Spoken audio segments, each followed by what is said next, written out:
Klee Pineda na puno ng pambabatikos matapos mag-viral ang pagkanta nila ni Janelle Salvador, nagmamaangas poging-pogi sa sarili. Nilinaw ni Klee Pineda na walang third party sa breakup nila ng dating kasintahan na si Kat Rice Kirolf, matapos may ugnay si Janelle Salvador sa issue. Giit ni Klee, hindi siya nanloko at walang nilabag na tiwala, ang kanilang hiwalayan ay dulot lamang ng hindi pagkakaintindihan. Ipinaliwanag niyang naging close lang sila ni Janelle habang ginagawa ang pelikulang Open Endings, kaya nagkaroon ng maling haka-haka. Pinagtibay rin ni Janelle na wala siyang kinalaman sa breakup at may respeto sila ni Klee sa isa't isa. Hiling ng dalawa na tigilan na ang mga spekulasyon at igalang ang kanilang pribadong buhay.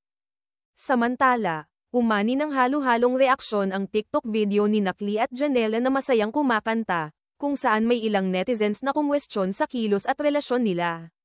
Lalo mula sa mga hindi patanggap ang LGBTQIA community.